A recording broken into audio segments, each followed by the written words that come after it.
The stars shimmered in the viewport as Commander Zrellik studied the holographic display. His scaled fingers traced the path of the signal that had caught the attention of the Voratian hunting fleet. The signal was weak but distinct, carrying the unmistakable patterns of an emerging civilization. "Interesting," Zrellik murmured. His amber eyes narrowed as he zoomed in on the small blue planet, a water world, teeming with life. The door to the command chamber slid open. Sub-Commander Krex entered and bowed his head slightly, the traditional gesture of respect among the Voratians. "The High Council has assembled, Commander. They await your assessment." Zrellik nodded. The Voratians had hunted intelligent species across 3 galaxies for millennia. Each new discovery was treated with careful consideration. Some species made worthy prey, offering challenge and honor in the hunt. Others were too primitive or too advanced, either unsporting to hunt or too dangerous to engage. "Tell them I have made my decision. This species shows promise." Later, standing before the High Council, Zrellik presented his findings. The large chamber was dimly lit, with 7 elder Voratians seated on raised platforms. Their bodies were adorned with trophies from countless hunts, bones, teeth, and other remnants of prey from across the stars. "The species calls themselves humans," Zrellik explained. "They have basic space travel capabilities but remain confined to their solar system. Their technology is primitive compared to ours, but they show unusual adaptability and resourcefulness." Elder Vox, the oldest of the council members, leaned forward. "You believe they are worthy of the hunt?" "I do," Zrellik replied confidently.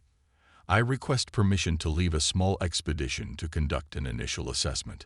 The council members exchanged glances, then Elder Vox nodded slowly. "Permission granted, but remember the ancient code. We hunt for honor, not mere slaughter. Assess them properly before deciding their fate." Thousands of light years away, Lieutenant Jack Murphy stared at the radar screen aboard the U.S. Defender. The naval vessel cut through the Pacific Ocean on a routine patrol, but there was nothing routine about the readings he was seeing. "Carter, are you picking up anything unusual on communications?" he asked. Lisa Carter adjusted her headset and frowned. "Yes, sir. I'm detecting some kind of pattern I've never seen before. It's not matching any known signal type in our database." Murphy glanced at the night sky.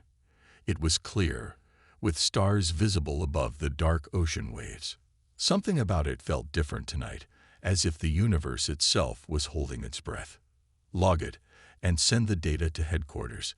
Might be some new type of satellite interference," he said, though he didn't quite believe it himself.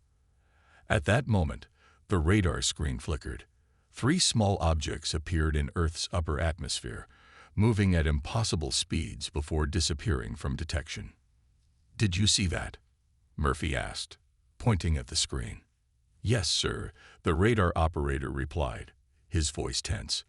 "Whatever they weren't ours. Too fast, too small, and the trajectory was all wrong." Murphy's radio crackled to life. "U.S. Defender, this is Pacific Command. We're tracking multiple anomalous atmospheric entries. All ships on alert status. Continue monitoring and report any visual confirmation." "Copy that." "Command," Murphy responded, feeling a chill run down his spine despite the warm night air. At NASA's Deep Space Monitoring Station in New Mexico, Dr. Alan Wright rushed into the control room.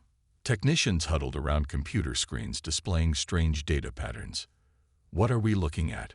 Wright asked, adjusting his glasses. "Sir, we're picking up signals unlike anything we've recorded before," a young technician explained. "They began approximately 43 minutes ago. The pattern suggests artificial origin, definitely not natural cosmic noise." Wright studied the readouts, his forehead creasing with concern. "Are we transmitting this to the Pentagon?" "Yes, sir. They're assembling a team to analyze it now." Wright nodded, but his attention remained fixed on the screens. After 20 years of searching the stars for signs of other life, his scientific curiosity was overwhelmed by a more primal feeling. Fear. Somewhere in the Rocky Mountains, 3 small objects gently landed in a remote valley. Their surfaces shifted and blended with the surrounding environment, becoming nearly invisible. Inside, Voratian hunters prepared their observation equipment.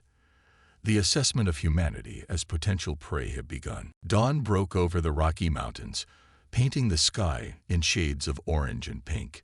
Within a hidden cave system, transformed by Voratian technology into an observation post, 3 aliens reviewed their first day of data on humans. "Puzzling creatures," said Krex, scrolling through images of cities, farms, and military bases they had captured from orbit. "Physically weak compared to other prey we've hunted. No natural armor, no claws, limited sensory capabilities." Zrelix studied footage of human military training exercises, yet they dominate their planet. Every other species here lives by their mercy or exists in the shrinking spaces they haven't claimed. The third hunter, Thraz, added, "Their technology is primitive but inventive. They compensate for their physical limitations with tools." Zrelix made a decision. "We need direct observation. Let's collect a few specimens from isolated areas. Study their reactions to fear and pain." Krex looked eager. "Classification. Tier 3 prey," Zrelix decided. "Worthy of hunting, but not particularly challenging. The High Council will be pleased." Lieutenant Jack Murphy stood at attention in a conference room at the Pentagon. 5 days had passed since the strange readings on the U.S. Defender. Now he faced a panel of senior military officers and scientists. "At ease, Lieutenant," said General Frank Harris. "Your patrol recorded the best data on the atmospheric anomalies. Tell us what you saw." Murphy described the events as clearly as he could. When he finished, a woman in civilian clothes stepped forward. "Lieutenant, I'm Dr. Karen Ellis, cynobiologist. Did you notice any pattern to the object's movements?" "Yes, Mom. They moved with purpose, not like meteors or space debris.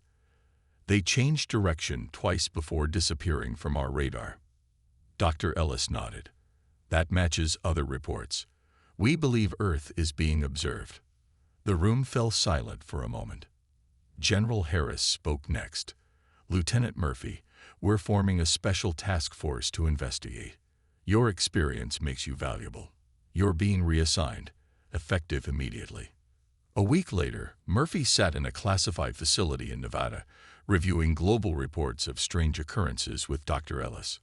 3 hikers missing in Montana," Ellis said, placing a photo on the table. "Park rangers found their campsite untouched except for this." The photo showed a strange iridescent substance on a tree trunk, similar to residue found at 2 other sites, she continued. "Chemical analysis shows elements not on our periodic table." Murphy frowned. "You really think it's aliens?" "The evidence points that way. Whatever they are, they're studying us, like scientists observing animals before deciding how to interact with them. Or hunters scouting prey," Murphy said quietly. In the mountains, Zrelix examined the human they had captured. The man was unconscious, strapped to an examination table inside their hidden base. "Fascinating circulatory system," Zrelix noted, as a scanner displayed the human's internal structure. "Inefficient but resilient." Krex appeared disappointed. This specimen offered little challenge. It surrendered to fear quickly. "One sample isn't enough to judge a species," Zrelix reminded him. "Their history shows surprising violence and endurance for such fragile creatures." The scanner completed its work. "Dispose of this one and acquire 2 more specimens. Different genders, different age groups. We need comprehensive data." Krex looked eager. "The hunting party is ready.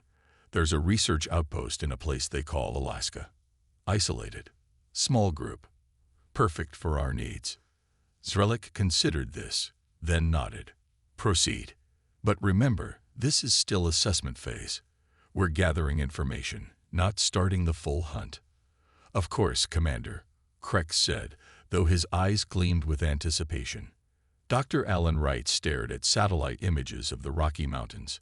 3 weeks of searching had revealed nothing obvious, but thermal imaging showed an unusual cold spot in a remote valley. Too perfectly cold, as if something was absorbing all heat in that area. Wright picked up a secure phone. "General Harris, I think I found something, but you're not going to like it." At the same time, inside a secure room at the Pentagon, Dr. Ellis presented her findings to a group of grim-faced officials. "The pattern is clear," she said. "These aren't random disappearances or accidents. Someone, or something, is taking people, studying them, testing our responses." "What do they want?" asked a senior official. Ellis met his gaze steadily.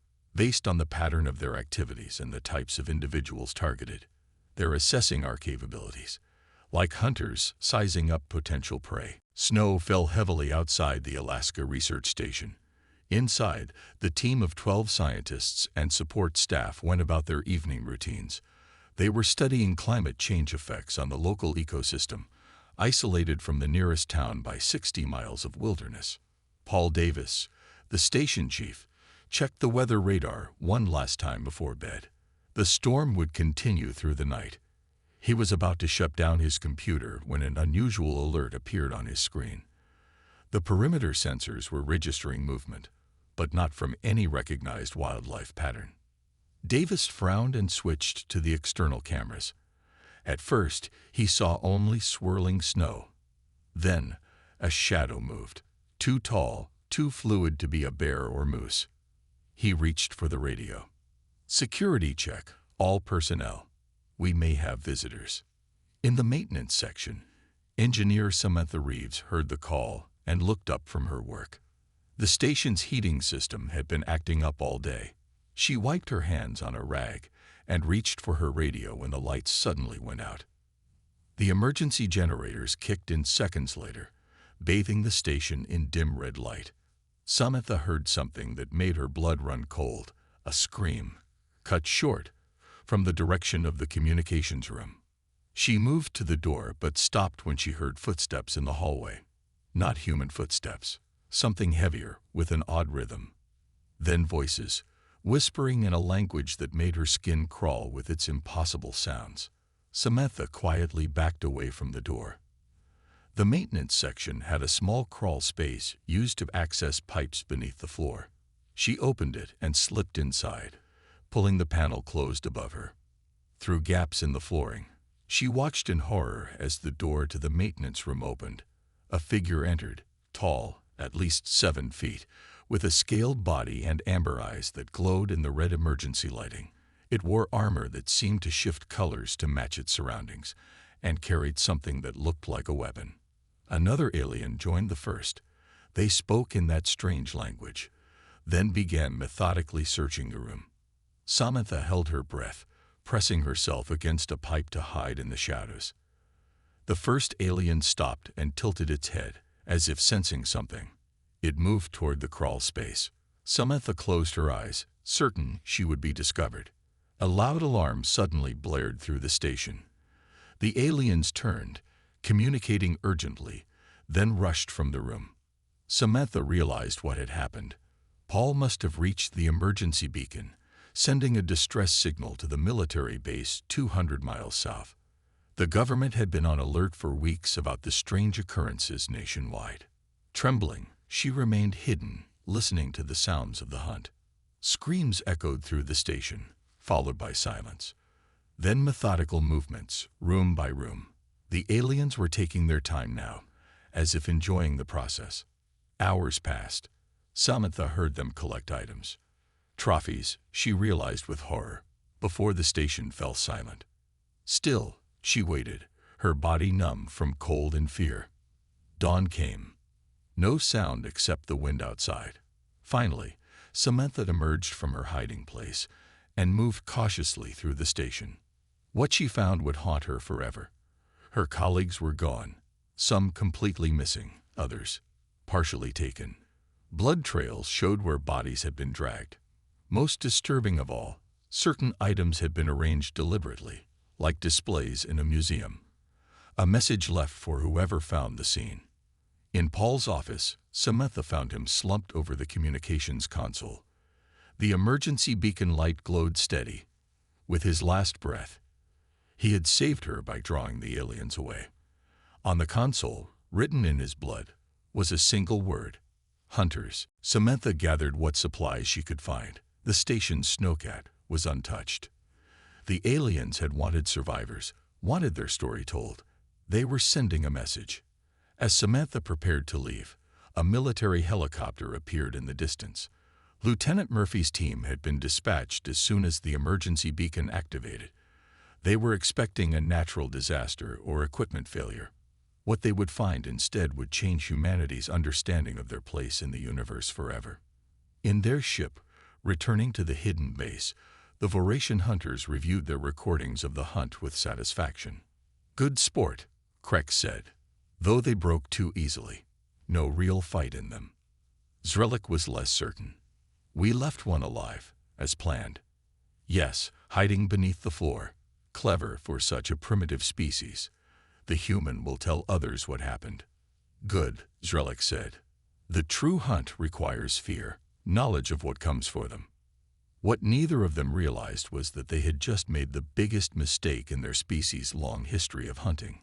They had awakened something in humanity that had slept beneath the surface of civilization, something ancient and deadly that would soon turn the hunters into prey. The military helicopter landed at the Alaska Research Station amid swirling snow. Lieutenant Murphy was the first to exit, weapon ready. What they found inside turned even the hardened soldiers pale. "My God," whispered one of the soldiers as they surveyed the bloody scene. They found Samantha Reeves huddled in the snowcat, shivering more from shock than cold. Murphy wrapped a blanket around her shoulders. "You're safe now," he said gently. "Can you tell us what happened?" Her eyes were distant. "They hunted us. Like animals. They enjoyed it." 3 days later, Samantha sat in a secure room at the Pentagon. Her testimony had been recorded multiple times. Across the table, General Harris and Dr. Ellis listened intently as she described the aliens again. Tall, scaled skin, eyes that glowed amber. They moved. Wrong. Too fluid, too perfect. She took a shaky breath. They spoke a language that hurt to hear. Dr. Ellis pushed forward a tablet with images. "Like any of these." Samantha looked, then pointed with a trembling finger. "This one." But the real thing was worse. The image showed an artist's rendering based on Samantha's earlier descriptions. Ellis and Murphy exchanged looks. "Thank you, Ms. Reeves.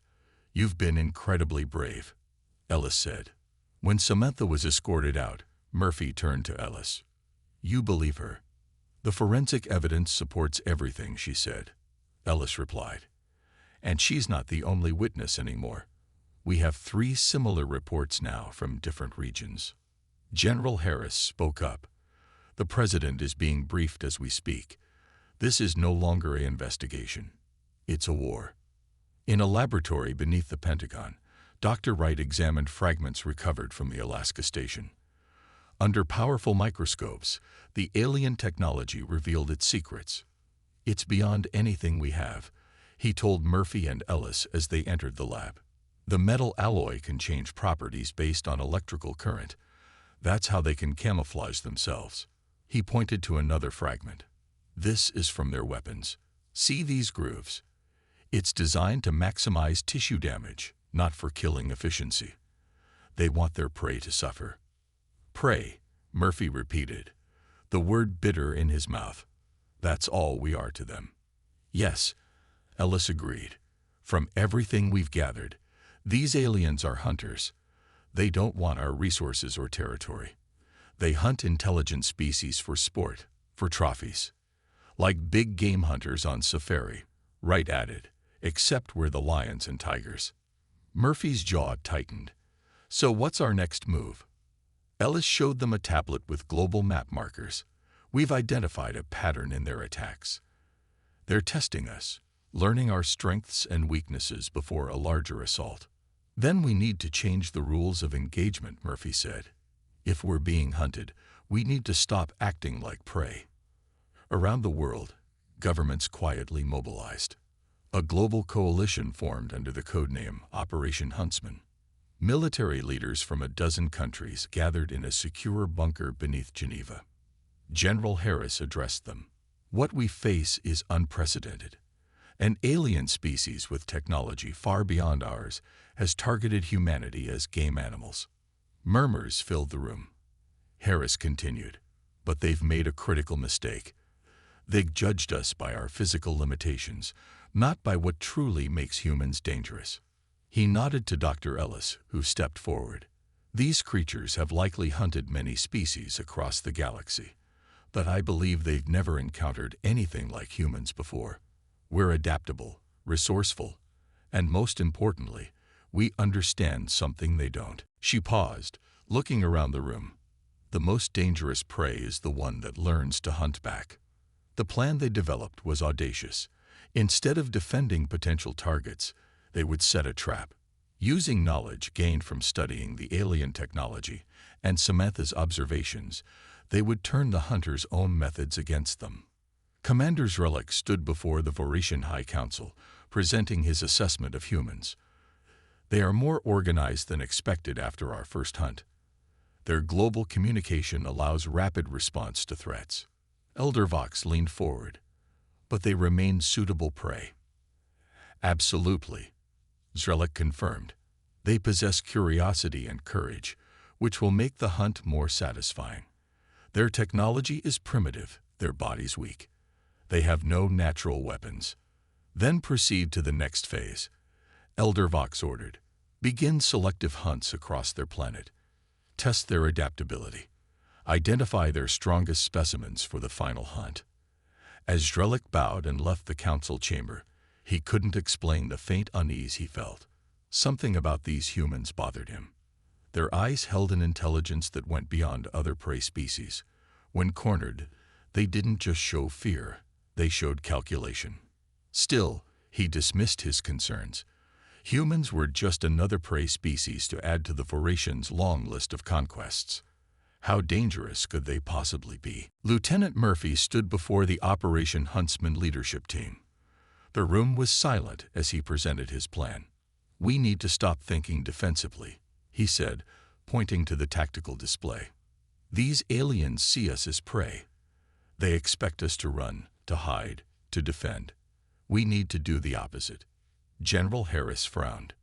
"You're suggesting we hunt the hunters?" "Exactly, sir." Murphy moved to the next slide, showing a remote research facility in the Yukon. "We set up a target they can't resist. Staff it with special forces disguised as scientists. When they come for an easy hunt, we spring our trap." Dr. Ellis nodded slowly. "Psychologically, it makes sense. They won't expect prey to become predators." Samantha Reeves, now working as a civilian consultant, added, "I've been helping design countermeasures based on what I saw. They rely heavily on heat vision and sound detection. We can use that against them." The plan was risky. It required perfect execution and depended on the aliens following their established hunting patterns. After 3 hours of debate, General Harris made his decision. "We're green-lighting Operation Reversal. God help us all." 2 weeks later, a research facility stood in the snowy Yukon wilderness. From the outside, it appeared to be studying Arctic ecosystems. Solar panels glinted on the roof. Scientists in parkas moved between buildings. But these weren't scientists. They were elite soldiers from 6 different nations, chosen for their combat skills and quick thinking. Their weapons were hidden but accessible. Specialized equipment, designed by Samantha and Dr. Wright, was positioned throughout the facility. Murphy, who commanded the operation, checked the final preparations. "Remember, everyone looks scared when they first appear. Let them think they have the advantage. Wait for my signal." That night, strange readings appeared on the facility sensors. The trap was baited. Now they waited to see if the hunters would take it. Sub-Commander Krex reviewed the scans of the human research facility. Isolated. Minimal defenses. 14 humans detected. Perfect for our next demonstration hunt. The hunting party consisted of 8 Voratians, each excited for the glory of claiming human trophies. They had studied the results from previous hunts and felt confident. These humans would die like all the others, frightened, confused, and helpless against superior predators. Zrelik had remained at the main base, coordinating the larger hunting campaign across Earth.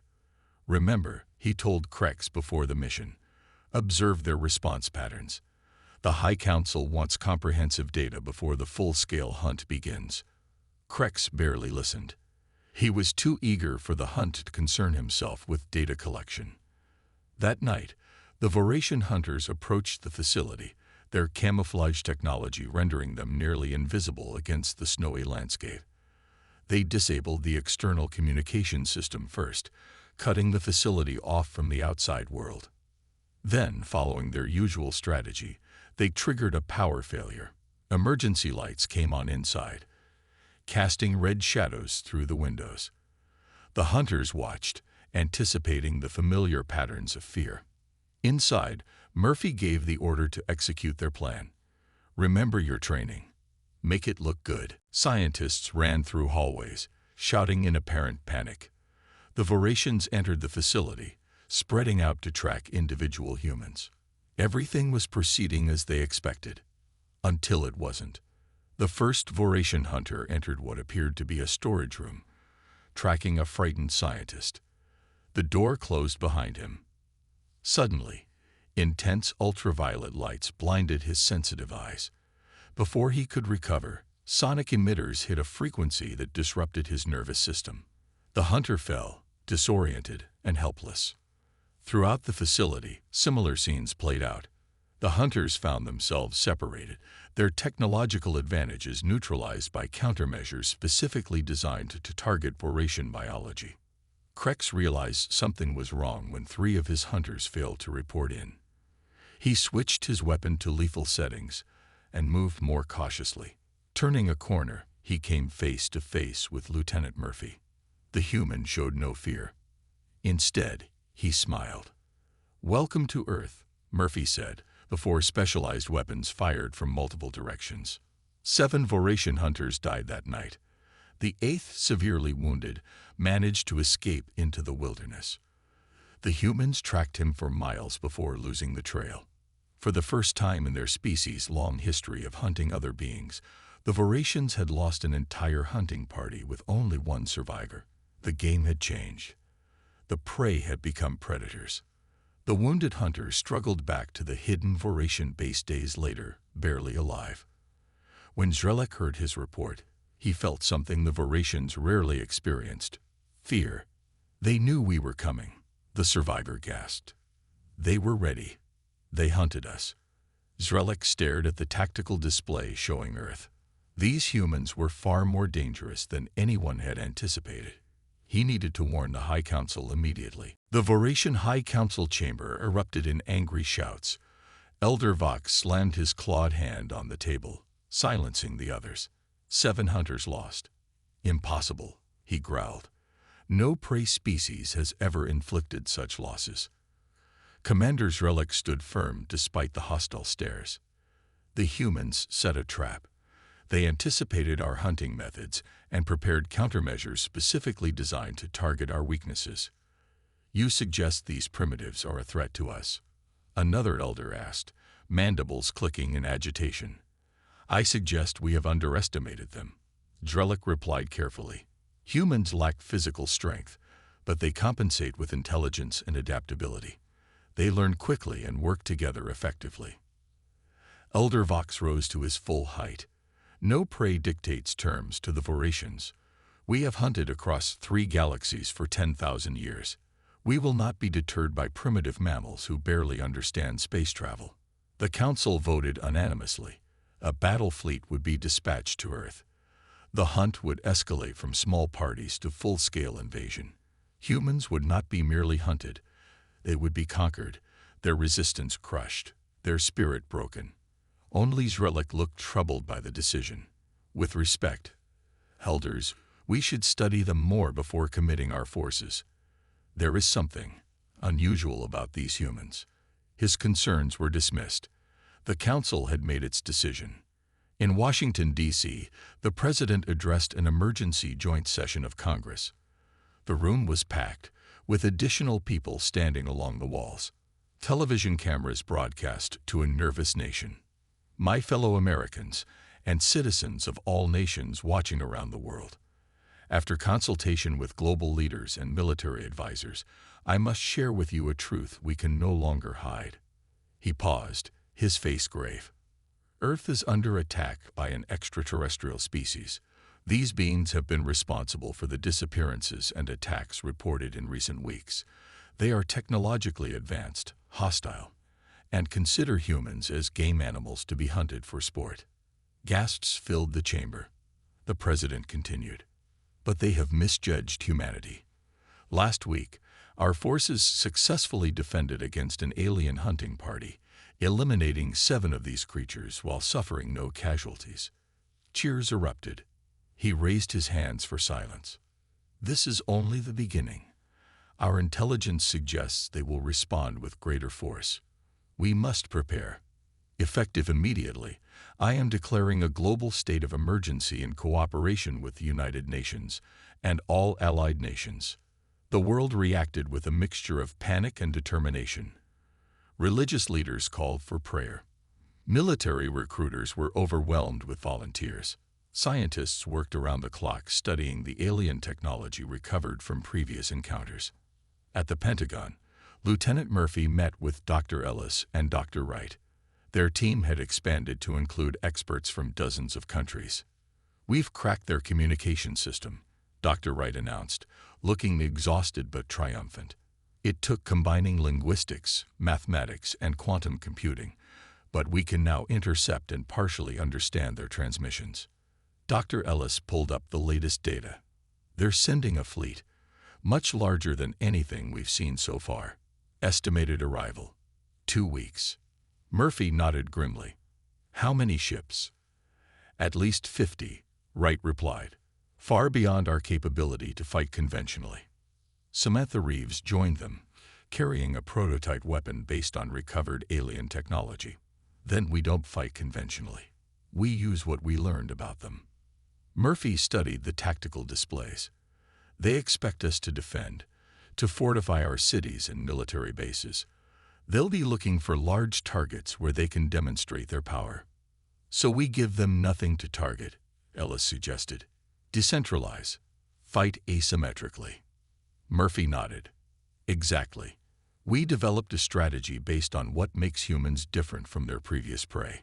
We're not stronger or faster, but we have something they don't understand. What's that? Asked Wright. Unpredictability, Murphy answered. They hunt by patterns, by rules. We break all the rules.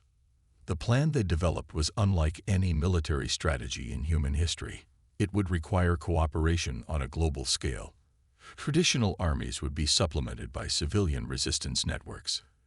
Every forest, desert, and city would become a hunting ground, not for the aliens, but for human hunters targeting alien prey. Across Earth, people prepared for war. Not a war of conquest or resources, but a war for survival itself. The hunters were coming in force. But this time, humans would be ready. In space, the Voratian battle fleet approached Earth, their ships dark and predatory. Commander Zrulik stood on the bridge of the command vessel, still troubled by doubts he couldn't explain. Something about these humans disturbed him deeply. They didn't react like prey should, and that made them dangerous in ways his people might not comprehend until it was too late. The Voratian fleet arrived on a Monday morning. 50 warships appeared in Earth's orbit, their dark hulls reflecting no light. Smaller craft detached from the main vessels and descended toward major cities across the globe. Commander Zrelik addressed his hunters from the command ship. Remember, this is not just a hunt. It is a demonstration of power. The humans have shown unusual resistance. We must break their will completely. On screens throughout the ship, images of Earth appeared. The Voratians expected scenes of panic, of military forces scrambling desperately to defend population centers. Instead, the screen showed empty streets. The cities seemed abandoned. Where are they? Sub-Commander Vrel asked, mandibles clicking in confusion. Zrellik studied the images with growing unease. Deploy the hunting parties as planned. Find them. Elite Voration hunters landed in New York, London, Beijing, Moscow, and a dozen other major cities. They found buildings empty, streets deserted. The humans had seemingly vanished. The hunters advanced cautiously, sensing a trap but confident in their superior technology. In New York, a hunting party moved through Times Square. Their leader, Hunter Graux, scanned for heat signatures.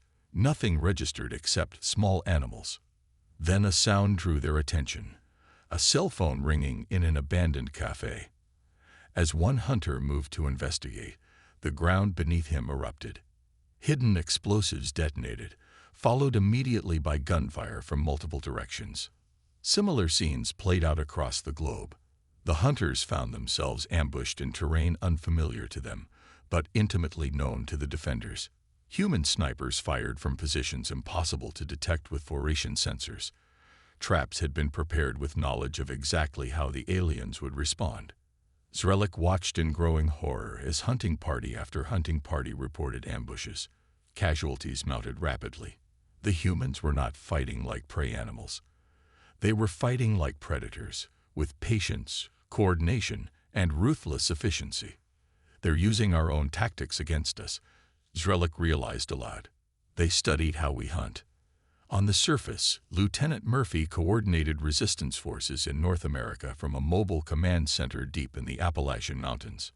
Samantha Reeves had helped design specialized weapons that could penetrate Voration armor, based on her observations during the Alaska attack.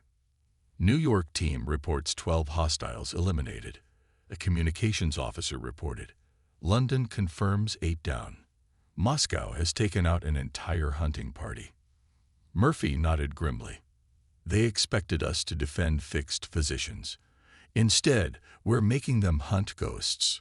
Dr. Ellis entered the command center with new intelligence. The aliens are adapting their strategy. They're starting to ignore the cities and target our food production and water facilities. As expected, Murphy replied. Phase 2 begins now. Across rural areas, Voration hunters discovered that farmlands and water treatment plants were even more dangerous than cities. Farmers who had hunted their whole lives turned their skills against the alien predators. Ordinary people became extraordinary guerrilla fighters, using knowledge of local terrain that no alien could match. In the Midwest, a Voration hunting party tracked what they thought was a fleeing group of humans to a grain silo. As they entered the structure, prepared for an easy slaughter, they found themselves trapped in a carefully prepared killing zone. Not one alien survived. On his command ship, Zrellik watched the disaster unfold. Hunter parties were being eliminated at an alarming rate. Even worse, human forces had somehow located several Voration landing craft and destroyed them, stranding the hunters on the surface. The humans know our tactics too well, Zrellik told the ship's council. They're not just resisting. They're hunting us systematically. Elder Vox, who had accompanied the fleet, refused to accept defeat.